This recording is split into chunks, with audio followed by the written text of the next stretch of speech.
Assalamualaikum warahmatullahi wabarakatuh. Alhamdulillah nahmaduhu wa nasta'inuhu wa nastahdihi wa na'udzu billahi min syururi anfusina wa sayyiati a'malina. Man yahdihillahu fala mudilla lahu wa man yudlilhu fala hadiya lahu. Fa asyhadu an la ilaha illallah wahdahu la syarika lah wa asyhadu anna Muhammadan abduhu wa rasuluhu la nabiyya ba'dah.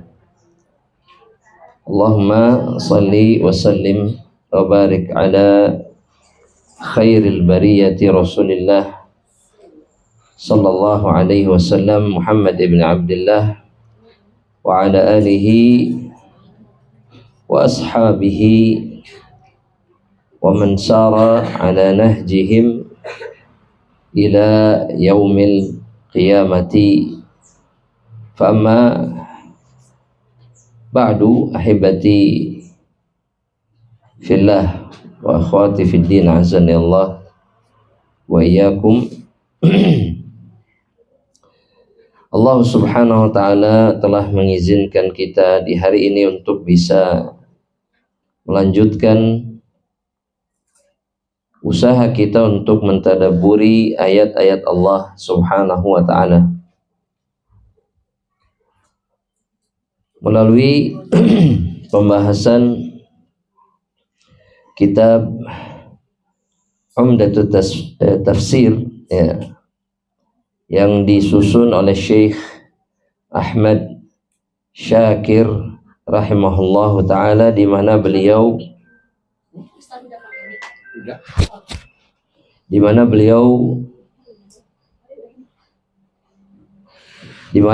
mentalkhis atau meringkas tafsir Ibnu Katsir yang diberikan judul oleh Imam Ibnu Katsir Tafsirul Qur'anil Azim. Dan kita telah sampai kepada firman Allah atau kepada surat yang diturunkan oleh Allah subhanahu wa ta'ala masih di juz yang ke-30, yaitu dalam suratut Takwir. Pada firman Allah subhanahu wa ta'ala, seingat saya, insyaallah mudah-mudahan tidak salah, wa idza al-isyaru uttilat, betul ya? Atau wa idzal wuhusyu husyirat. Ibu, yang mana? Yang keberapa? Yang kelima, wa idzal wuhusyu husyirat. Al-Imam Ibnu Katsir mengatakan wa idzal wuhusyu husyirat artinya adalah ketika binatang-binatang yang liar atau binatang-binatang buas ya jumi'at, dikumpulkan oleh Allah subhanahu wa ta'ala. Kama qala ta'ala, sebagaimana ya, ini maknanya bisa binatang liar, binatang buas, bahkan seluruh binatang, sebagaimana yang disyaratkan oleh Allah dalam surat Al-An'am ayat yang ke-38 ketika Allah mengatakan wa ma min dabbatin fil ardi, tidak ada satupun binatang yang melata di atas permukaan bumi, wala ta'iri yatiru bijanahihi, ataupun tidak ada satupun burung yang terbang dengan kedua sayapnya, illa umamun amsalukum, kecuali dia adalah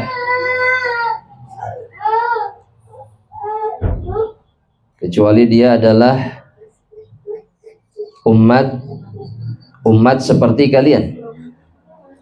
Sebagaimana manusia berumat-umat, berkabilah-kabilah, berbangsa-bangsa, maka begitu juga dengan hewan-hewan.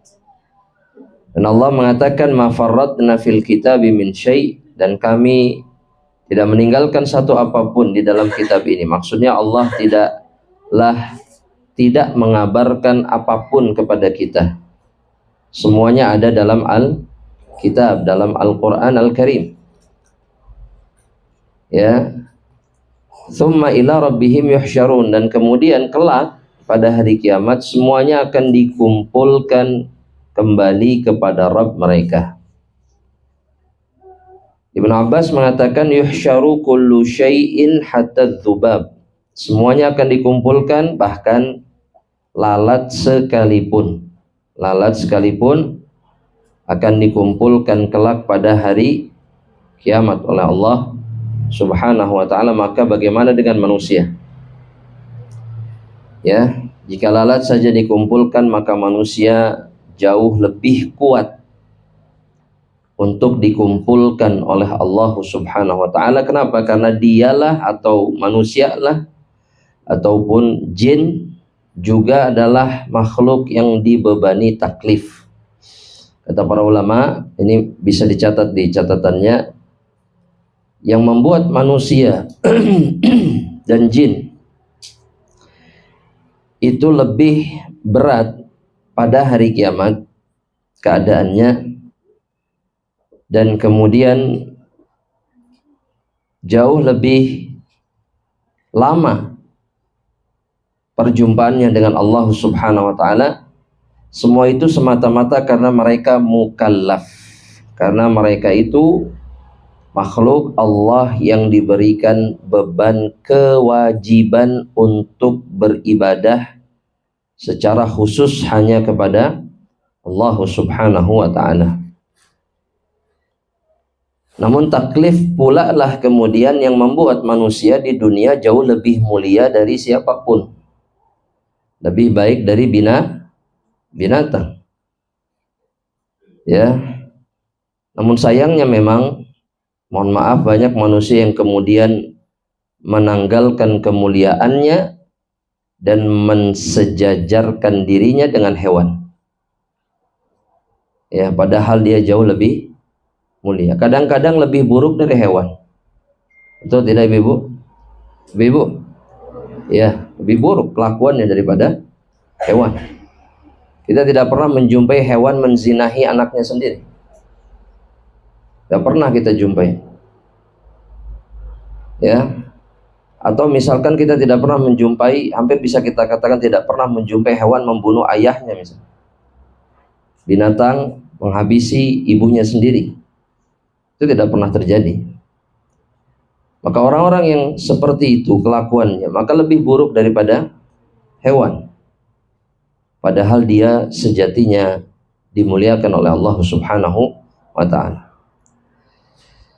Kemudian Al-Imam Ibnu Katsir menyebutkan bahwa perkataan Ibnu Abbas ini juga disebutkan oleh para mufassir yang lainnya.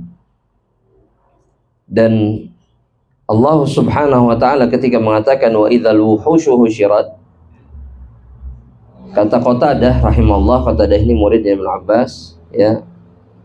Jadi kalau mendengar kata Qatadah dan kemudian juga Mujahid, itu dua-duanya murid terbaiknya Ibnu Abbas radhiyallahu ta'ala anhu. Dan ada satu lagi yang juga terkenal, ya, kedekatannya dengan Ibnu Abbas itu adalah Sa'id Ibnu Jubair. Hanya saja Sa'id Ibnu Jubair tidak berusia panjang, karena Sa'id Ibnu Jubair itu dihukum mati oleh siapa namanya, As-Saffah. As-Saffah ini salah satu pemimpin zalim pada masa para tabi'in. Ya, dia dihukum mati. Usianya tidak banyak. Kita lanjutkan Ibu sekalian rahmatullah. Kata Qatadah, ayat ini atau yang dimaksud dengan ayat ini adalah inna hadhil khalaiq muwafiyah fayaqdiyallahu fiha ma yasha. Sesungguhnya makhluk-makhluk ini, maksudnya binatang-binatang ini, akan ditunaikan oleh Allah hak-hak mereka. Ya, jadi ketika di dunia ada hak-hak mereka yang tidak tertunaikan, atau ada hak-hak mereka yang dizalimi oleh binatang yang lain, atau ada hak-hak mereka yang dizalimi oleh manusia, maka semuanya akan dihukum oleh Allah Subhanahu wa ta'ala. Ya, dan Allah berikan qadha. Qadha itu artinya pengadilan atau penghukuman Ya, di antara mereka ma yasha, sesuka Allah Subhanahu wa ta'ala. Maka dalam hadis disebutkan yu'khadhu minal ghanamil qarna, akan diambil kisos nanti dari kambing yang bertanduk ketika dia menanduk kambing yang tidak punya tanduk. Artinya menyakiti kambing lain yang tidak punya kemampuan untuk melawan. Jadi kambing dengan kambing saja kisos nanti di akhirat. Lantas bagaimana dengan manusia? Ya, maka ini jauh lebih berat. Dan ini menunjukkan keadilan Allah Subhanahu wa ta'ala. Ya, nasallallahu salamatan afiyah. Memang sudah sepantasnya kita berlindung kepada Allah Subhanahu wa ta'ala di dunia ini dari kemungkinan kita diadili oleh Allah karena kezaliman kita. Ya Allah, hari itu akan menjadi sangat berat, demi Allah akan menjadi sangat berat bagi kita, karena di saat itu Allah Subhanahu wa ta'ala tidak akan meluputkan sedikit pun kezaliman yang kita lakukan. Makanya Nabi wanti-wanti untuk diselesaikan di mana, ibu-ibu? Di dunia, jangan nunggu akhirat. Jangan nunggu akhirat. Selesaikan di dunia secepatnya. Baik kita yang zalim atau kita yang terzalimi. Maka tuntut orang yang menzalimi kita untuk menyelesaikannya di dunia. Jangan di akhirat. Ya, jangan di akhirat. Karena itu akan menjadi sangat berat. Ya, hari yang akan dilalui, yang paling berat yang dilakukan oleh seorang hamba Allah atau yang dilalui seorang hamba Allah adalah ketika dia diadili oleh Allah karena kezalimannya. Itu yang paling berat. Kemudian Al-Imam Ibnu Katsir mengatakan, ya, waqad taqaddama an Ubay ibnu Ka'ab qala annahu idzal wuhushu husyirat ikhtalatat. Sebelumnya sudah disebutkan riwayat dari Ubay ibnu Ka'ab, dari Ubay ibnu Ka'ab. Siapa Ubay ibnu Ka'ab? Ibu, Ubay ibnu Ka'ab ini sahabat atau bukan?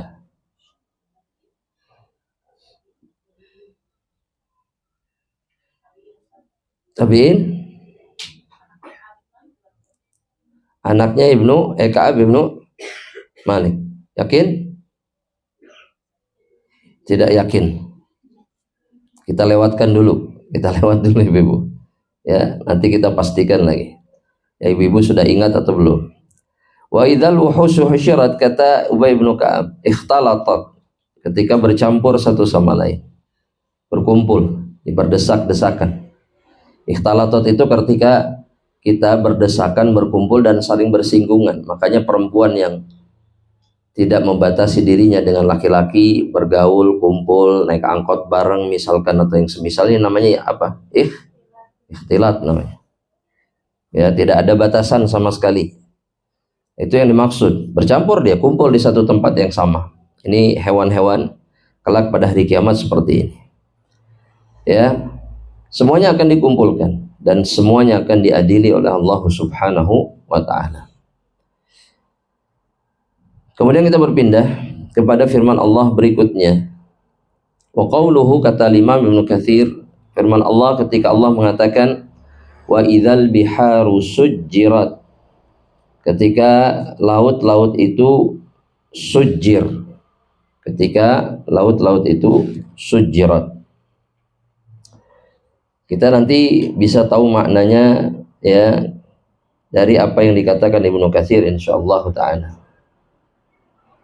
Kata Ibnu Katsir rahimahullahu taala, ya, Ali bin Abi Thalib, ya, Ali bin Abi Thalib ketika menyebutkan, ya, atau mengingat ayat ini, Ali bertanya kepada seorang laki-laki dari kalangan Yahudi. Jadi yang ditanya orang Yahudi. Aina jahannam, di mana jahannam itu? Maka orang Yahudi ini mengatakan al-bahru, al-bahru, di laut. Di mana? Di laut, kata orang Yahudi. Maka Ali bin Abi Thalib kemudian mengatakan, ma arahu illa sadiqan. Saya tidak melihat kecuali Yahudi ini benar jawabannya. Ya, kata Ali, Yahudi ini benar. Berarti disepakati oleh siapa? Oleh Ali. Berarti dalam Islam pun sama. Al-Imam Ibnu Katsir kemudian mengatakan Allah dalam ayat yang lainnya dalam surat At-Tur ayat 6, ya, wal bahril masjur. Makna dari ayat ini adalah dan demi lautan yang di dalamnya ada apa? Ada api. Di dalamnya ada apa? Ada api. Wa idzal biharu sujirat, ya, dan ketika Allah Subhanahu wa taala mengatakan dan ketika lautan itu sujirat. Apa artinya sujirat? Apa artinya sujirat? Dipanaskan. Dipanaskan atau dikeluarkan api dari dalamnya. Dikeluarkan api dari dalamnya. Itu makna dari kata wa idzal biharu sujirat. Ibnu Abbas beliau mengatakan yursilullahu 'alaiha dabbur fatusairuha. Allah akan mengirimkan angin panas pada hari kiamat itu yang akan membuat lautan itu airnya hilang dan kemudian mengeluarkan api yang menyala-nyala. Fatasiru naran ta'ajjaj, yang akan terjadi, lautan itu akan menjadi lautan air, tadinya menjadi lautan apa? Api. Itu lautan api yang sebenarnya. Dan terjadi pada hari kiamat. Itu yang Allah akan lakukan pada hari kiamat. Allah jadikan air yang ada di laut hilang dan menggantikannya dengan api. Wa 'ala dzalika 'inda qawlihi wal bahril masjur. Ini pun penafsiran Ibnu Abbas ketika menafsirkan ayat yang tadi yang disebutkan, kata Ibnu Katsir dalam surat Tur ayat yang ke-6. Wal bahril masjur, dan demi laut yang oleh Allah dihilangkan airnya dan kemudian diganti dengan api. Ya. Nah, sekarang ibu-ibu tahu luasnya laut seperti apa? Ibu, ada yang tahu? Dua per 3 bagian bumi itu laut, air. Nah, sekarang ya bisa dilihatlah di Google atau di mana gambar bumi. Airnya kan warnanya biru ya. Dataran-datarannya ada terlihat, benua-benuanya terlihat. Nah, yang biru itu akan berubah jadi api pada hari kiamat. Sudah nggak bisa dibayangkan memang. Tapi itulah kengerian yang akan terjadi pada yaumil qiyamah. Al-Hasan Al-Basri mengatakan ketika Allah berfirman, ya, sujirat, ketika Allah mengatakan sujirat, Allah artinya akan mengeringkan lautan. Qatadah mengatakan ghadama uha fadhahaba wa lam yabqa fiha qatrah. Ya, Al-Imam Qatadah mengatakan bahwa airnya habis dan tidak akan ada setetes pun yang tersisa. Ya, bahkan pernah terjadi di negara kita pun kan pernah terjadi. Waktu tsunami Aceh itu kan lautan mengering sejenak. Iya, itu kata orang yang menyaksikan di bibir pantainya. Tentara yang mau pulang, dia lihat laut itu nggak ada airnya sama sekali. Perahu itu turun semuanya. Jadi mereka itu kaget itu karena suara perahu itu menghantam dasar laut. Jadi jeger gitu. Setelah gempa ada suara itu. Pas dilihat nggak ada air. Nggak ada air sama sekali. Habis. Yang ada ikan, karang, ini segala macam yang di bawah. Tapi tidak lama kemudian, ya, terlihat ada garis hitam yang lambat laun semakin dekat dan semakin tinggi. Baru mereka sadar itu air. Ya, dia selamat. Dia selamat karena dia lari naik ke menara ke atas, itu pun katanya setengah betisnya terkena air. Naik ke tempat yang paling tinggi di pelabuhan. Itu setengah betisnya kena air, sisanya yang tidak sempat mati semua. Ya. Artinya mudah bagi Allah untuk melakukan. Nasallallahu salamatul afiyah. Namun yang tidak bisa dibayangkan adalah ketika lautan mengering keluar api, di saat yang bersamaan gunung pun oleh Allah diledakkan, langit pun oleh Allah dibelah, bintang-bintang pun oleh Allah diturunkan dari langit dan menghujam bumi. Ya, dan kita berharap kita tidak termasuk di antara mereka yang mengalaminya. Kenapa? Karena kata Nabi Muhammad SAW dalam hadis yang sahih, yang merasakan kiamat itu syirarul khalqi, seburuk-buruknya makhluk, semuanya kafir, semuanya tidak ada yang ingat Allah.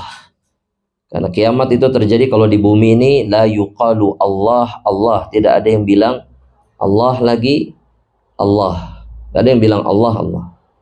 Ya, jadi orang mukmin tidak akan merasakan kiamat besar. Nah, kalau dikasih pilihan, kita minta mati duluan atau jangan? Sebelum kiamat. Hah? Kita mati duluan sebelum kiamat. Minta itu enggak sama Allah? Enggak. Gimana? Belum. Kenapa belum? Padahal yang selamat itu yang mati duluan. Kan nggak salah minta mati duluan sebelum kiamat. Kan nggak salah. Karena yang diinginkan mati duluan sehingga selamat dari kemungkinan menjadi makhluk yang terburuk, yang merasakan kiamat. Dan memang Allah akan menghabisi seluruh orang yang beriman di atas permukaan bumi ini sebelum terjadinya kiamat besar. Dengan cara apa? Coba ibu-ibu, dengan cara apa? Menghembuskan angin sejuk dari selatan, ya, yang akan mencabut nyawa seluruh orang beriman meskipun sebesar dzarrah imannya, meskipun dia bersembunyi di dalam tanah, di dalam gua, maka angin itu akan menghampiri dirinya.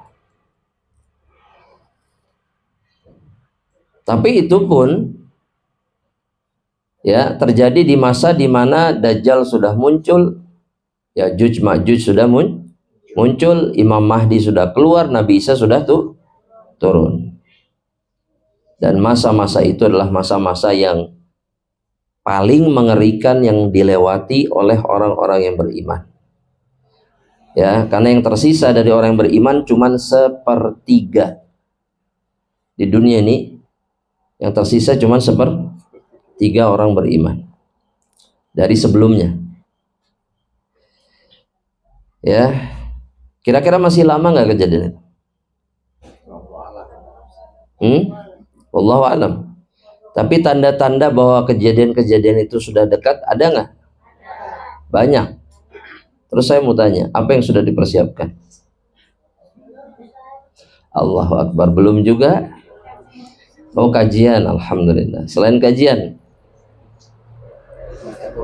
membaca Quran. Selain membaca Quran, mentadaburi, banyak berzikir, terus taubat, terus menjadi istri yang soleha. Terus ya, terus apa lagi? Saum, terus apa lagi? Berbakti kepada orang tua. Dengan kata lain, kita harus mempersiapkan diri dengan seluruh amal kebaikan yang bisa kita lakukan. Tapi Anda ingin, sebetulnya Anda sudah pernah nyebutin ya hadis ini, sudah pernah. Cuman mudah-mudahan masih ingat. Tapi Anda ulang lagi, sebagai ikhtiar kita untuk menjaga diri kita dari fitnah-fitnah yang menghancurkan kita di akhir zaman. Kata Nabi Muhammad SAW, ya, ketika ditanya dalam hadis riwayat Imam At-Tirmidzi dari Uqbah ibnu Amir, radhiyallahu taala anhu. Ketika Uqbah bertanya kepada Nabi, man najat, apa itu jalan keselamatan? Maksudnya dari fitnah-fitnah yang terjadi. Yang pertama, kata Nabi Muhammad sallallahu alaihi wasallam, ya. Yang pertama kata Rasulullah SAW, amsik alaika lisanak, jaga lisanmu, tahan lisanmu. Orang yang selamat di masa-masa fitnah berat di akhir zaman itu adalah orang yang menjaga lidahnya dan tidak berucap kecuali hanya yang baik-baik saja, ya. Jadi yang nggak banyak ngomong, yang nggak banyak komentar, yang nggak banyak, itu yang selamat. Yang kedua kata Nabi Muhammad SAW, waliyasa'ka baituk, keselamatan dari fitnah itu adalah ketika engkau menjadikan rumahmu tempat yang lapang bagi dirimu. Maksudnya adalah sebagai tempat di mana engkau beribadah, menghabiskan waktu di atas kebaikan. Rumah itu adalah tempat terbaik di akhir zaman. Bukan berarti di masjid nggak baik, tapi semakin seseorang memperbanyak ibadahnya di rumah, nggak banyak keluar, itu lebih selamat. Yang ketiga kata Nabi, waliyabki ala khati'ati, kata Nabi, hendaklah engkau menangisi dosa-dosamu. Sibuklah menangisi, mentaubati, menyesali dosa-dosa yang kita lakukan, alih-alih mengurusi orang lain atau dosa orang lain. Ini adalah 3 jalan keselamatan yang disebutkan oleh Nabi Muhammad SAW yang membuat kita akan selamat dari seluruh ujian fitnah yang pasti akan terjadi, khususnya di masa-masa fitnah seperti akhir zaman. Karena kita ini manusia-manusia akhir zaman. Kita di zaman yang terakhir, ya. Dan mungkin Dajjal sudah sangat dekat untuk keluar. Nasallallahu alaihi wasallam, karena semua tandanya sudah muncul, kecuali 3 tanda terbesar yang menunjukkan kemunculan Dajjal. 3 tanda terbesarnya ada, dan yang satu sudah muncul, yaitu datangnya Nabi Muhammad SAW. Itu sudah muncul, itu tandanya Dajjal akan keluar itu dengan datangnya Nabi SAW. Yang kedua adalah mengeringnya danau Tiberias atau danau Tobariyah. Kalau dia kering, Dajjal keluar. Jadi kalau mau update sekarang ini nggak perlu update statusnya orang, update bagaimana danau Tobariyah. Iyalah, karena ketika dia kering, Dajjal keluar, ya. Yang ketiga itu adalah kebun kurma di daerah Baisan namanya. Baisan, cari di Google pasti ketemu nama daerahnya. Baisan, ya. Baisan ini banyak kebun kurmanya. Nah, kata Dajjal ketika bertanya kepada seseorang yang terdampar di pulau yang akhirnya menjadi sahabat Nabi, apakah kurma Baisan masih ada, masih berbuah? Kata sahabat itu, iya, masih berbuah. Nah, kalau sudah tidak berbuah lagi, maka itu waktu di mana saya keluar dari belenggu ini, dari pulau ini, dan kemudian bertebaran atau mengelilingi permukaan bumi. Ya, dan Dajjal hidup atau berkeliaran berapa hari? Hanya 40 hari. Hanya 40 hari. Karena di hari ke-40 dia akan dibunuh oleh Nabi Isa alaihissalam. Tapi hari pertama seperti 1 tahun, hari kedua seperti 1 bulan, Hari ketiga seperti 1 minggu, hari keempat kata Nabi seperti hari-hari kalian. Di hari ke-40 dia meregang nyawa di tangan Nabi Isa alaihissalam. Nasallallahu alaihi wasallam. Kita lanjutkan, Ibu sekalian rahmatullah Allah subhanahu wa ta'ala. Kemudian Allah Ta'ala berfirman, wa idzan nufusu zuwijat, dan ketika jiwa-jiwa itu zuwijat, ketika jiwa-jiwa itu zuwijat, dikumpulkan dengan pasangannya, ai jumi'a kullu syaklin ila nadhirihi, kata Ibnu Katsir, semua makhluk itu dikumpulkan dengan yang sejenis, ya, yang sejenis.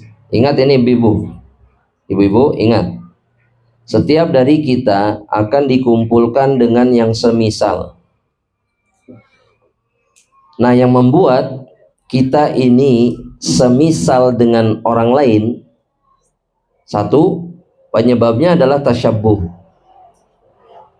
Penyebabnya adalah tasyabbuh. Tasyabbuh itu artinya ketika kita zahirnya, penampilannya menyerupai saudara yang lain. Itu namanya tasyabbuh. Nah, seseorang yang bertasyabbuh dengan saudaranya nanti akan dikumpulkan bersama-sama di akhirat. Makanya Nabi mengingatkan kita dengan hadis yang diriwayatkan Imam Abu Daud, kata Nabi, man tasyabbaha biqaumin fahuwa minhum, barang siapa yang menyerupai satu kaum maka dia bagian dari kaum tersebut. Makanya begini, meskipun status kita ini muslimah misalkan, tapi zahir kita atau kelakuan kita itu bertasyabbuh dengan wanita-wanita Yahudi, maka nanti di akhirat kumpulnya bersama wanita Yahudi, dipisahkan sama Allah. Karena setiap jiwa akan dikumpulkan nanti di akhirat dengan yang semisal, yang serupa. Makanya kita harus hati-hati, ya. Nah, yang kedua yang membuat kita semisal atau yang mendorong kita untuk semisal dengan orang lain itu adalah cinta yang kuat. Jadi kalau ditanya kenapa ya, misalkan bahasa sederhana, mengidolakan seseorang misalnya, terus meniru dia, itu bermula dari apa? Ibu, dari cinta. Dari cinta. Nah, seorang mukmin itu karena cintanya dia akan dikumpulkan dengan orang-orang yang dicintainya. Meskipun kadang-kadang nggak bertasyabbuh, kadang-kadang tidak bertasyabbuh, tapi hatinya itu betul-betul cinta. Maka ini pun akan membuat dirinya berkumpul dengan yang semisal. Makanya Anas bin Malik begini, ini cerdasnya, pintarnya Anas bin Malik. Dalam hadis Bukhari, ketika Nabi mengatakan al-mar'u ma'a man ahabba, seseorang itu bersama orang yang dicintainya, maka langsung Anas bin Malik langsung mengatakan begini, uhibbu Rasulullah, saya cinta Rasulullah. Uhibbu Abu Bakrin, saya cinta Abu Bakar. Umar, Utsman, disebutkan semuanya. Meskipun kata Anas di akhir kalimatnya, lam a'mal bi a'malihim, saya tidak bisa beramal seperti mereka. Jadi dengan cinta saja yang begitu luar biasa, meskipun nggak mirip dohirnya, itu sudah membuat kita dikumpulkan dengan yang semisal. Nah, makanya tentukan dengan siapa kita akan dikumpulkan nanti di akhirat. Dari sekarang. Penentuannya itu hari ini. Tentukan pilihan. Ingin dengan siapa kita dikumpulkan kelak pada hari kiamat. Dalam surat As-Saffat kata Ibnu Katsir, Allah berfirman, "Uhsyurul ladzina zalamu wa azwajuhum." Kumpulkan orang-orang zalim bersama pasangan-pasangan mereka atau yang semisal dengan mereka.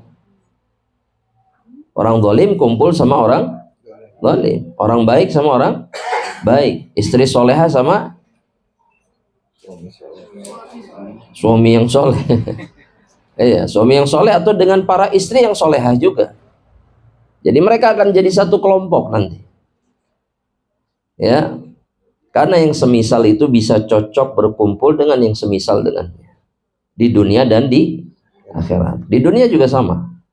Kalau memang nggak semisal jiwa dan hatinya, nggak akan pernah bisa kumpul bareng. Pasti ada aja, ya. Dan Nabi mengatakan al arwah junudun mujannadah, ruh itu seperti pasukan. Kalau ketemu pasukan yang sama cocok. Kalau beda pasti berpisah, berselisih. Tidak akan pernah bisa bergabung. Nah, Ibnu Abbas mengatakan, ini penafsiran Ibnu Abbas.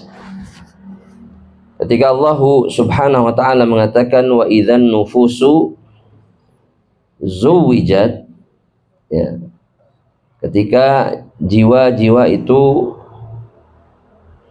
dikumpulkan, dipertemukan, ya, dengan yang semisal, atau kalau dalam sebagian penafsiran juga ditemukan dengan tubuhnya ketika jiwa itu kembali ke tubuhnya. Tapi makna yang paling kuat itu adalah ketika jiwa dikumpulkan dengan yang semisalnya. Kata Ibnu Abbas, dzalika hina yakunun nas azwajan thalathah, itu adalah ketika manusia, ya, itu menjadi berpasang-pasangan kelak ketika di akhirat. Mereka itu dijadikan dengan pasangan-pasangannya. Ya, al-amthalu minan nasi jumi'a bainahum, yang semisal dari kalangan manusia akan dikumpulkan dengan yang semisalnya. Allah taala alam bisawab. Kemudian Allah berfirman wa idzal mau'udatu su'ilat, ketika mau'udah, ya, mau'udah itu artinya bayi perempuan yang dibunuh. Nah, ulangi sekali lagi, bayi perempuan yang dibunuh. Di zaman jahiliyah, ya, membunuh anak perempuan itu hal yang biasa. Hal yang biasa. Sebetulnya bukan di masa jahiliyah saja. Sampai hari ini pun membunuh bayi itu hal yang biasa. Bahkan lebih buruk dari apa yang dilakukan orang-orang jahiliyah. Ya, lebih buruk. Kalau orang jahiliyah itu dikuburkan anaknya, mati, dikubur, atau dilemparkan ke tempat yang sangat dalam, mati. Tapi kalau orang sekarang, anaknya dilempar di pinggir jalan, dibiarkan mati perlahan, bahkan mati dimakan binatang buas. Ini lebih sadis tidak? Lebih kejam tidak? Lebih kejam. Atau ditinggalkan di WC setelah melahirkan sampai mati. Atau ketika keluar bayinya kemudian langsung dicekik atau dipotong-potong, dimutilasi. Ini terjadi, Ibu. Ya, saya tidak mengatakan bahwa orang-orang jahiliyah itu lebih mending, tidak. Tapi orang saat ini jauh lebih jahat, jauh lebih buruk perilakunya daripada orang-orang Quraisy di masa jahiliyah. Alasan yang membuat mereka membunuh anak-anak mereka apa, Ibu? Karena rasa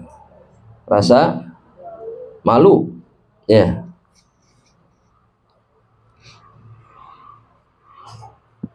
Astagfirullah.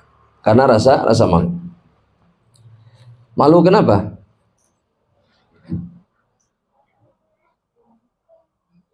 Apa kira-kira malu? Kenapa malu? Karena aib? Hah?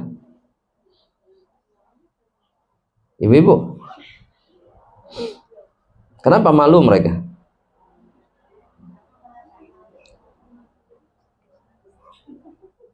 Kenapa malu? Coba ditanya. Coba dijawab maksudnya.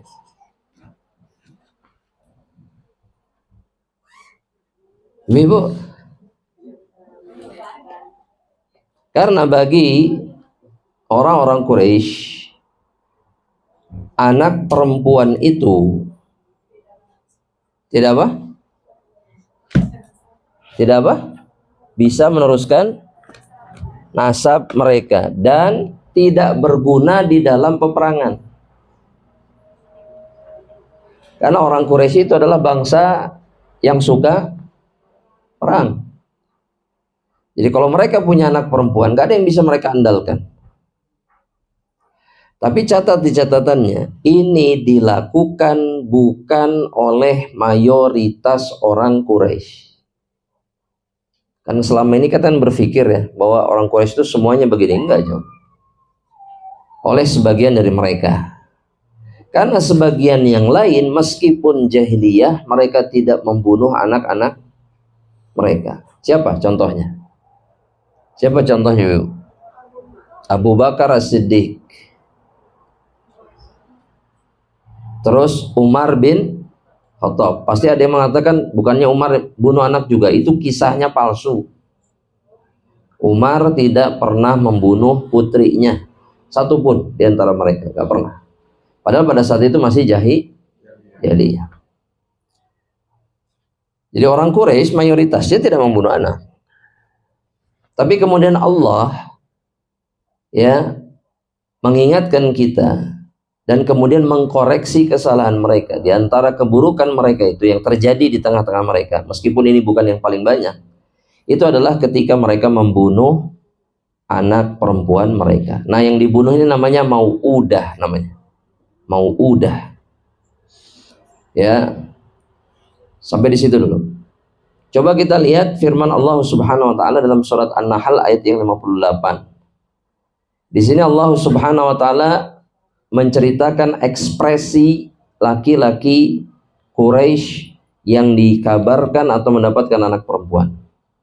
Ya, idza busyira ahaduhum, kata Allah, bil untha dhalla wajhuhu muswaddan wa huwa kadzib. Kalau dikabarkan, diberikan kabar gembira oleh keluarganya, oleh istrinya bahwa dia punya anak, tapi anaknya perempuan, maka wajahnya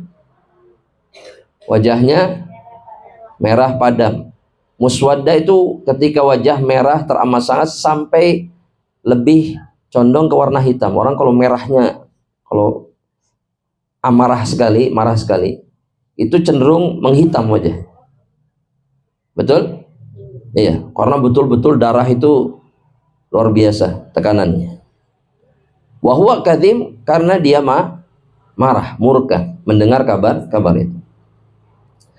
Nah, Islam datang dengan membuat syariat yang berkebalikan. Islam itu memuliakan dan kemudian meninggikan derajat anak-anak perempuan. Coba sebutkan satu alasan saja bahwa anak perempuan itu punya kedudukan lebih daripada anak laki-laki. Apa? Hadis Rasulullah apa? Afwan? Yang jarinya nempel dua.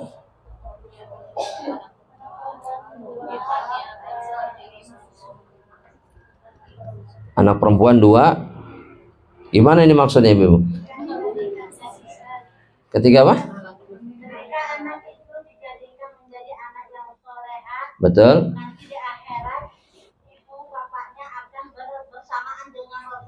Rasulullah Sallallahu Alaihi Wasallam. Ahsan, bagus.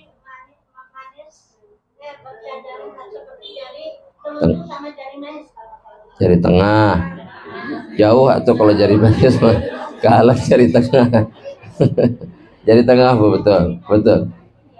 Sahih, masya Allah. Ya, atau yang kedua, Allah jadikan anak-anak perempuan itu tameng dari api neraka Allah. Iya. Seperti ketika kisah Aisyah menceritakan seorang ibu yang membagi satu butir kurma untuk dua anak perempuannya. Jadi datang ke rumah Aisyah, cuman disuguhi satu butir kurma.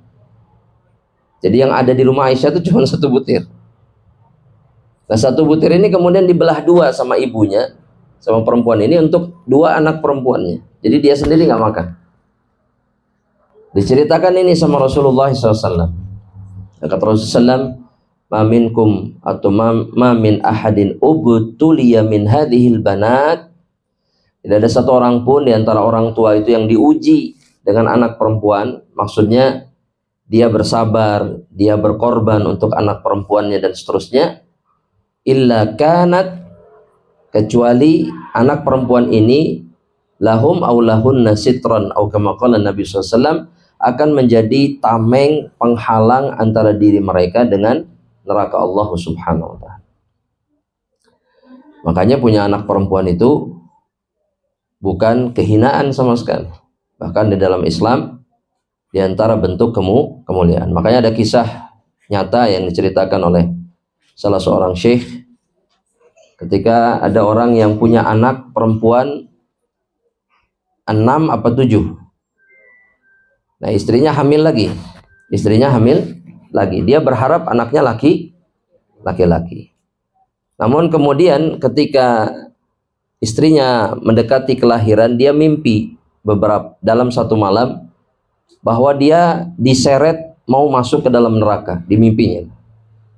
Tapi kemudian anak-anak perempuannya satu persatu menahan dirinya untuk masuk. Jadi gak jadi. Dan terus berulang mimpi. Maka akhirnya ketika dia berulang-ulang mengalami mimpi itu, dia mengatakan, saya berharap yang ke-8 ini perempuan lagi, bukan laki. Ya. Dan ini kisah nyata. Ya, karena memang anak perempuan ini luar biasa, punya fadilah yang lebih daripada anak laki-laki. Ya.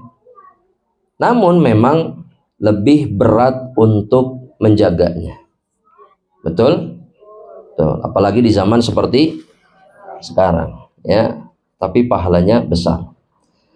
Allah Subhanahu wa ta'ala mengatakan, wa idzal mau'udatu su'ilat, jika atau ketika bayi-bayi yang dipendam.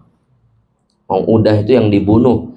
Karena dulu cara membunuhnya adalah dengan memendamnya di dalam tanah. Bi ayyi dzambin qutilat, mereka akan bertanya nanti di hadapan Allah, karena dosa apa mereka dibunuh. Apa dosa saya? Apa dosa kami? Kenapa kami dibunuh? Dan mereka akan dikonfrontir, maksudnya dihadapkan dengan siapa? Dengan orang-orang tua yang membunuh mereka. Ya.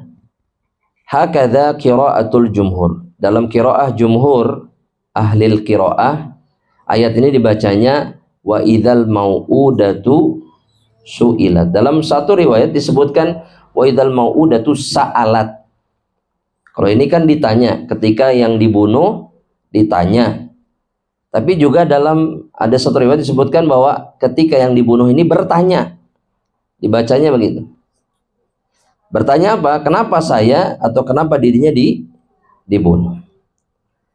Kata Ibnu Katsir, wal mau'udatu, ya dimaksud dengan mau'udah hiyallati kana ahlul jahiliyati yadussunaha fit turabi, yang diinjak atau yang ditenggelamkan, dibenamkan di dalam tanah, bayi yang ditenggelamkan, yakni bayi perempuan tenggelamkan dalam tanah, karahiyatal banat, karena mereka nggak suka anak perempuan. Alasannya cuma itu aja, karena nggak berguna, karena dianggap tidak bisa membela kaumnya dan seterusnya. Fayaumul qiyamah, maka pada hari kiamat, tus'al, mereka akan ditanya, ala ayyi dzambin qutilat, kenapa kalian dibunuh? Pertanyaan ini adalah untuk mengisyaratkan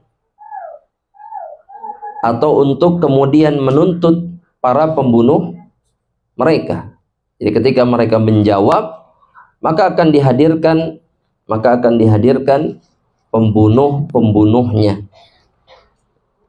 Tahdidan liqatiliha, ini menjadi ancaman bagi para pembunuhnya. Fa idza su'ilal mazlum, kalau orang yang terzalimi ditanya, fama dhannudz zalimi idzan, Ini perhatikan kalimat ini. Kalau orang zalim ditanya, orang yang terzalimi ditanya, kira-kira yang difikirkan sama orang zalim apa? Ibu-ibu misalkan ya, naudzubillah, kita menzalimi seseorang. Nah, nanti di akhirat yang dizalimi ini ditanya sama Allah, siapa yang menzalimimu? Apa kezaliman yang dia lakukan? Nah, kira-kira kita sebagai orang zalim waliyadzubillah, apa yang ada di benak kita pada hari itu? Hah? Merasa bersalah, itu aja. Takut dengan apa? Takut dengan keadilan Allah, di mana pada hari itu dia pasti mendapatkan balasan kezalimannya. Ya, ini juga sama bagi orang-orang yang membunuh anak-anak mereka. Bahkan sebagian orang membunuh anaknya karena takut miskin. Ya, ada bahasa kemudian ya, belakangan ini ada bahasa yang mengatakan kalau memang miskin jangan punya anak banyak. Itu salah besar. Karena tidak ada hubungannya anak banyak dengan miskin. Gak ada hubungannya sama sekali. Gak ada hubungannya juga anak banyak dengan tarbiyah, dengan pendidikan. Ada hubungannya gak, Pak? Gak ada. Kalau memang orang tuanya punya tekad kuat, punya ikhtiar yang kuat, dan bergantung kepada Allah, bisakah mereka mendidik anak-anak mereka? Bisa, meskipun banyak anaknya. Karena itu terjadi di masa lampau kan gitu. Ya. Orang tua kita yang tidak berkemampuan sanggup mereka mendidik anak-anak. Sampai anak-anaknya jadi orang. Iya. Kan bukan karena mereka berkemampuan, berkelapangan kan. Tapi mereka punya niat, punya kekuatan tekad yang luar biasa sehingga Allah mudahkan jalan mereka. Ya, nasallallahu salamatan afiyah. Qala ada salah seorang ahlul qiraah mengatakan bahwa dalam satu qiraah disebutkan mau'udatu sa'alat. Ya. Maksudnya adalah dia menuntut darahnya, menuntut apa? Darahnya. Maksudnya menuntut balasan atas kehilangan nyawanya. Ya. Dan Al-Imam Ibnu Katsir mengatakan banyak riwayat yang berbicara tentang bayi-bayi yang dibunuh. Salah satunya adalah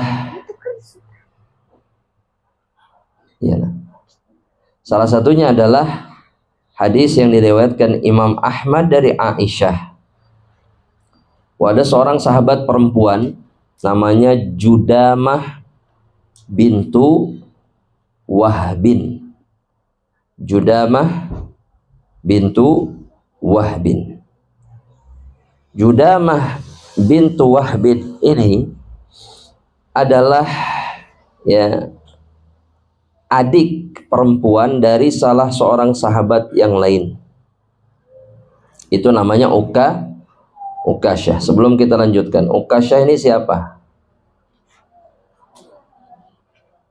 Pernah dengar kisahnya Ukasyah atau tidak? Siapa dia?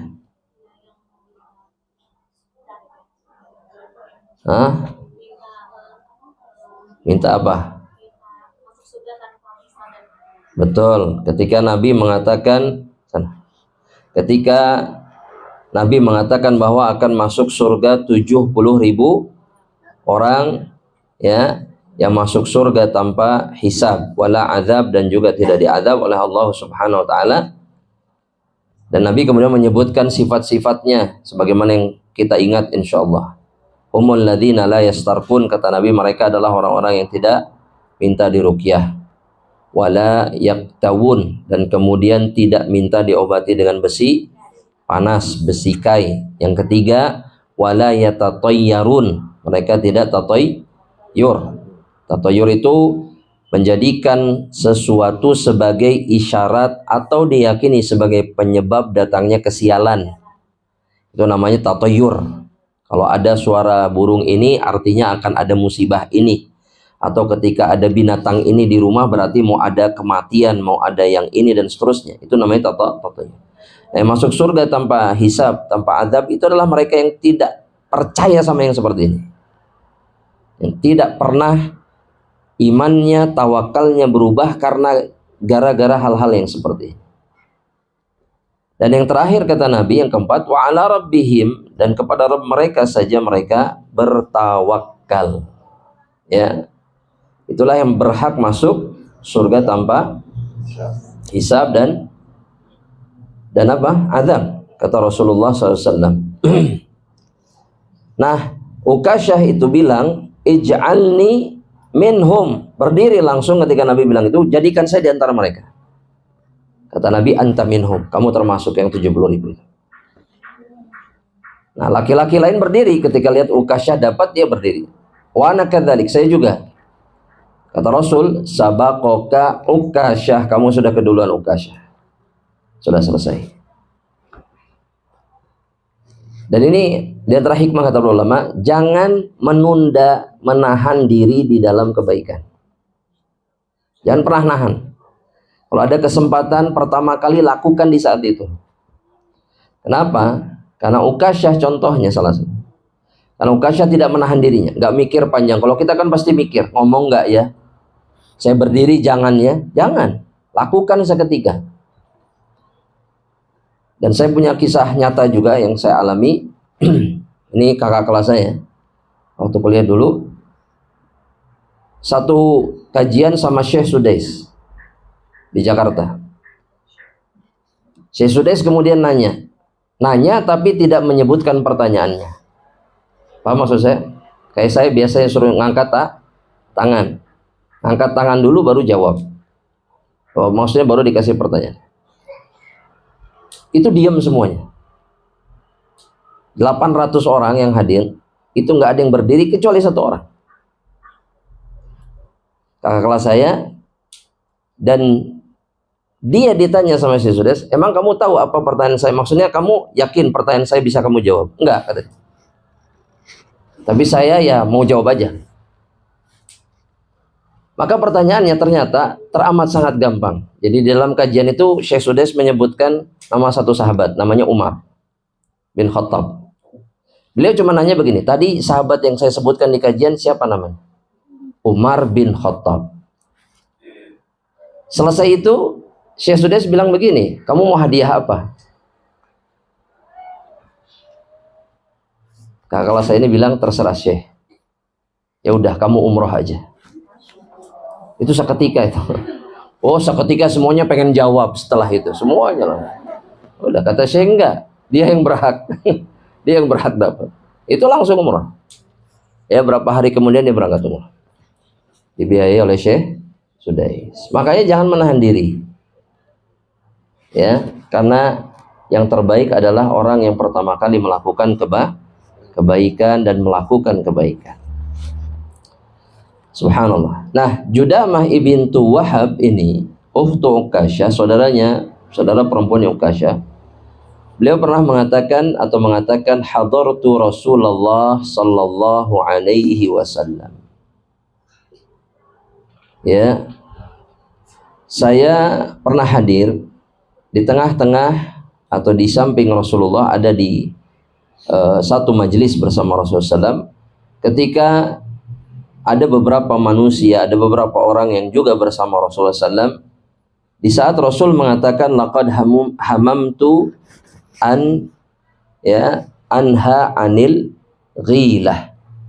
Saya ini pengen melarang gilah. Gilah itu artinya membunuh anak. Ya, maksudnya menghilangkan nyawa anak. Saya lihat orang Romawi sama orang Persia juga sama, bunuh anak mereka. Jadi bunuh anak itu adalah kebiasaan orang-orang kafir.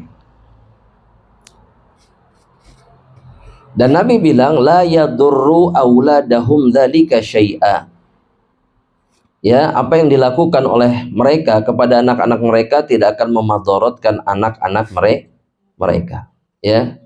Kenapa? Karena mau'udah itu, ibu-ibu sekalian, anak yang dibunuh oleh orang tuanya, mereka dijanjikan surga sama Allah. semuanya masuk surga. Ya, jadi kalaulah mereka dibunuh, bisa jadi kematian mereka jauh lebih baik. Betul tidak? Kalaulah mereka tumbuh besar jadi kafir, ya, jadi fasik mungkin, jadi ahli maksiyah. Tapi ketika bayi mereka dibunuh, justru itu menjaminkan surga bagi mereka. Kemudian Rasulullah SAW ditanya oleh manusia-manusia yang ada di sekelilingnya tentang azal. Azal itu apa?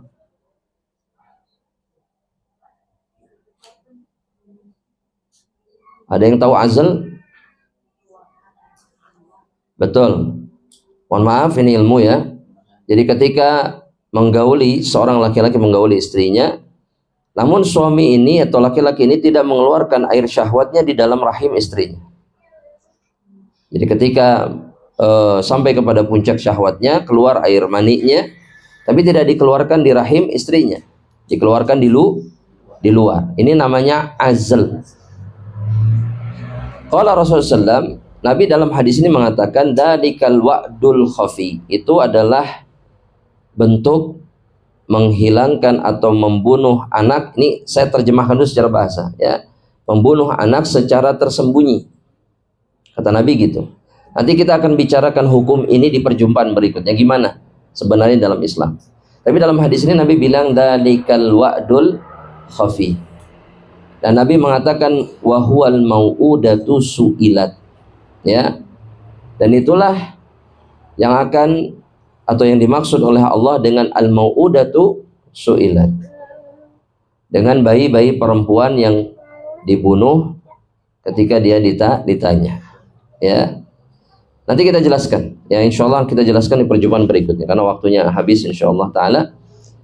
Tapi kita selesaikan dulu untuk menyebutkan satu hadis lagi yang disebutkan oleh Al-Imam Ibnu Katsir tentang perkara ini.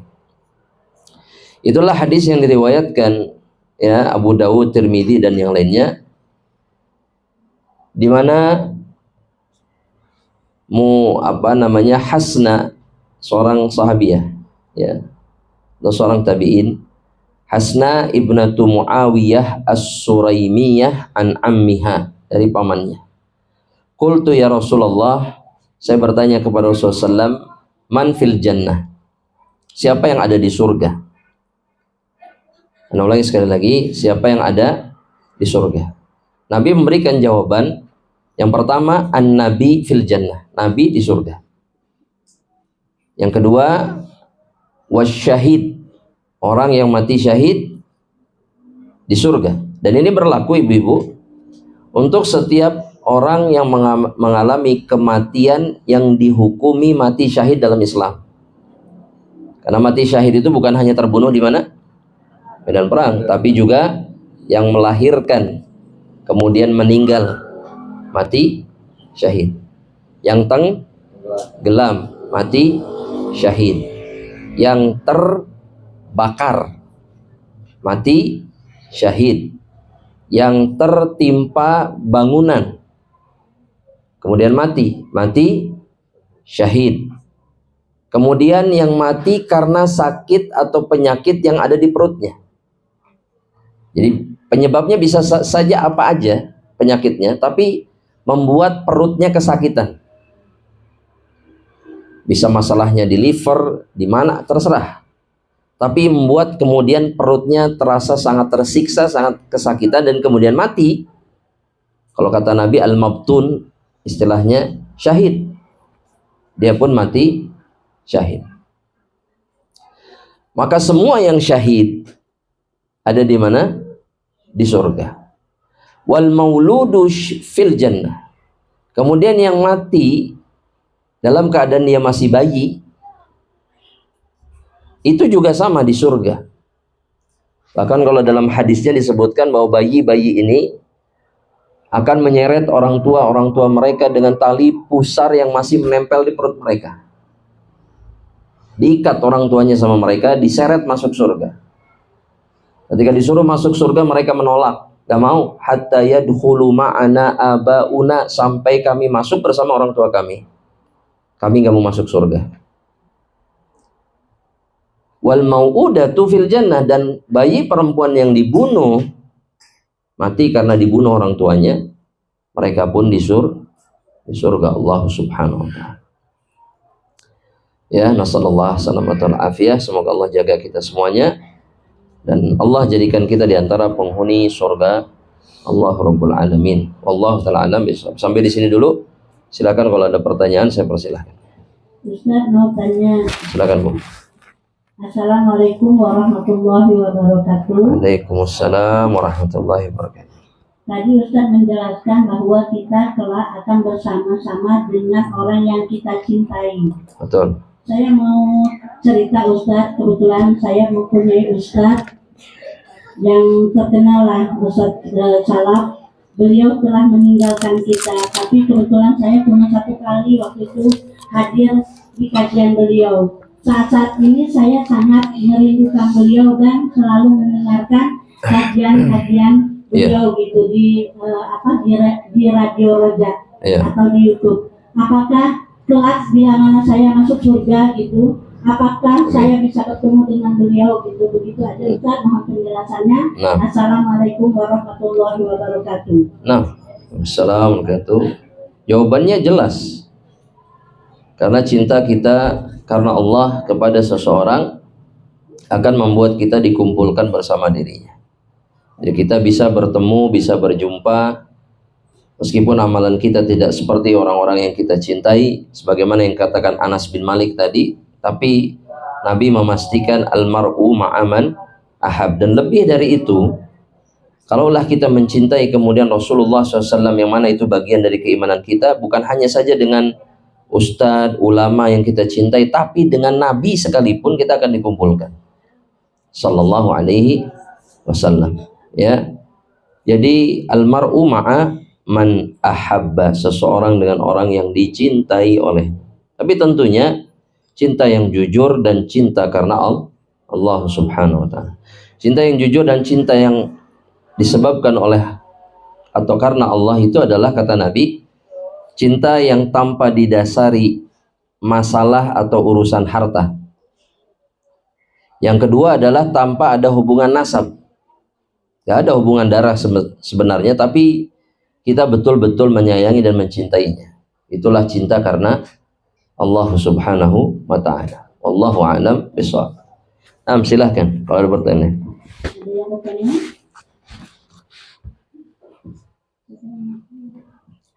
Ada yang mau bertanya Ibu? Nah, sedang menyiapkan pertanyaan, insyaallah. Ya, masih ada yang mau bertanya? Asna mau? Asna mau bertanya? Assalamualaikum Ustaz. Assalamualaikum, silakan Bu. Apa Ustaz, anak mau tanya, kalau anak yang ada kebutuhan khusus Ustaz, di dunia itu tidur aja, ketika meninggal itu nanti di mana Ustaz? Nah, barakallahu fiik. Sallallahu alaihi wasallam. Semoga Allah kuatkan orang tuanya. Tentunya ini ujian yang tidak mudah bagi orang tuanya, tapi bagi saudara dan saudari kita yang semisal dengan ini keadaannya karena kekurangan atau sebab-sebab syar'i yang lainnya,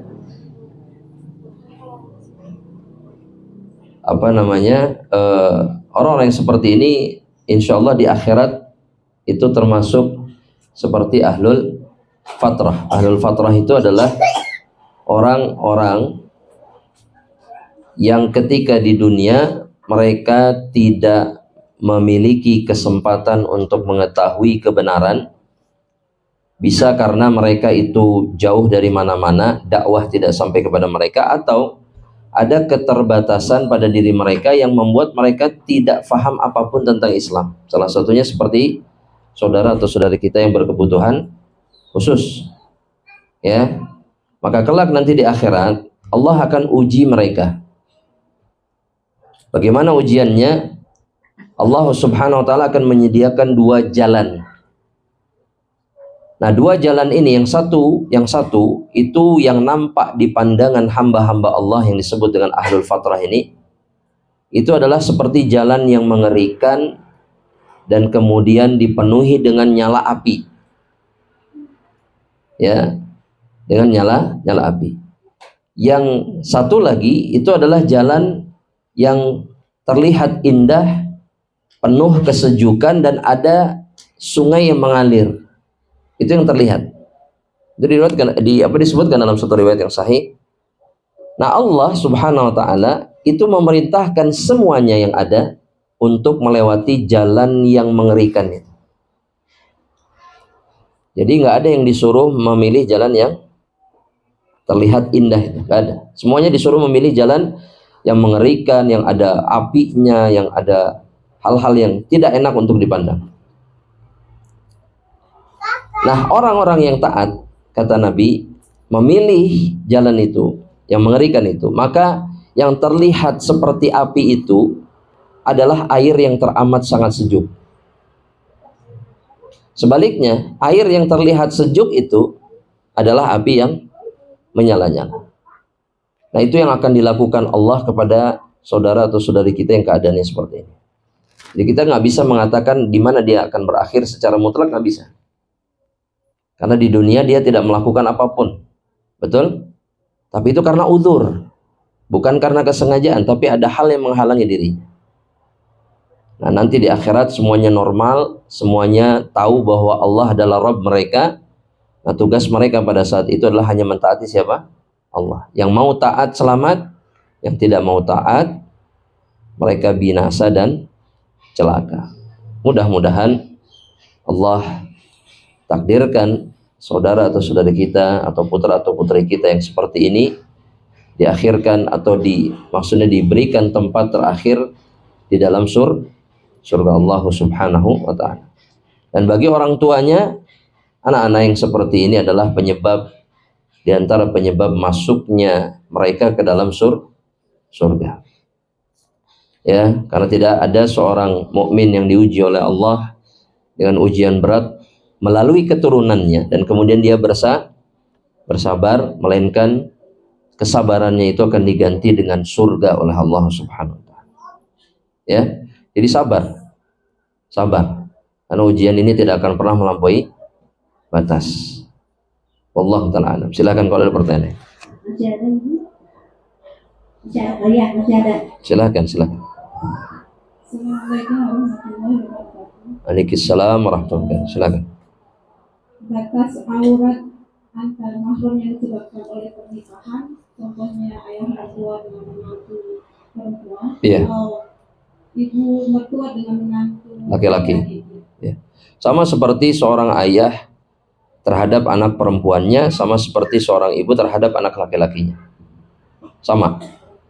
Yang boleh terlihat ya seperti anak perempuan di hadapan ayahnya adalah maudhi'uz zina, tempat di mana dia meletakkan perhiasannya seperti leher, lengan tangan, ya, atau kaki, mata kaki atau betis, itu boleh terlihat.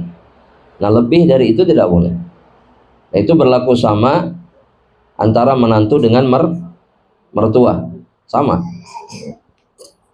Karena orang tua kandung pun itu punya batasan aurat yang tidak boleh dilihat, baik dia tidak boleh melihat aurat anaknya atau anak tidak boleh melihat aurat dirinya. Nah, itu sama persis seperti orang tua kandung, berlaku juga untuk mertua. Karena mertua itu meskipun kita bercerai dengan pasangan kita, dia tetap mertua kita, tetap mahram selamanya sampai mati, selamanya sampai mati. Maka statusnya sama seperti orang tua. Ya, wallahu a'lam bishawab. Jadi sekali lagi mungkin biar lebih jelas, yang perempuan itu mawadhi'uz zinah, tempat menyimpan perhiasan yang boleh terlihat seperti lehernya, berarti rambut, kepala yang atas boleh, berarti leher pun boleh terlihat, atau pergelangan atau lengan tangannya itu boleh terlihat. Kemudian telapak kaki atau mata kaki atau betisnya itu boleh terlihat. Lebih dari itu nggak boleh. Lebih dari itu tidak boleh. Ya, wallahu a'lam bishawab. Silakan kalau ada pertanyaan. Ya, silakan.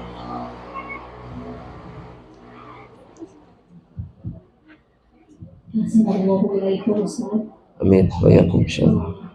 ketika saudara-saudara kita yang sedang berhaji nanti wukuf di Arafah, kan mereka berdoa ya selama berlibur sampai maghrib itu. Nah, kita yang tidak beribadah haji, apakah diperbolehkan Ustaz untuk ikut, maksudnya menyendiri gitu Ustaz, berdoa gitu di waktu itu? Nah, kalaupun iya, waktunya kapan? Apakah mengikuti waktu wukuf di Arafah atau waktu di Indonesia? Nah, barakallahu fiik. Syariat ya atau sunnah untuk berdoa habis-habisan dari ba'da zuhur sampai maghrib itu berlaku hanya bagi yang mereka wukuf di Arafah. Kenapa seperti itu? Karena nasnya jelas, sharih. Nasnya jelas bahwa itu dikhususkan oleh Nabi bagi mereka yang wukuf di Arafah. Satu itu dulu. Karena ada kemungkinan kemudian antara satu negeri dengan negeri yang lain beda waktu. Bisa dipahami maksud saya? Bisa waktu. Jadi itu dikhususkan. Ya, wallahu alam, saya lebih condong kepada pendapat itu. Nah, apakah kemudian kita nggak bisa berdoa? Bisa. Kenapa? Karena di hari yang sama, di tanggal yang sama, secara bulan Hijriyah, kita disyariatkan apa?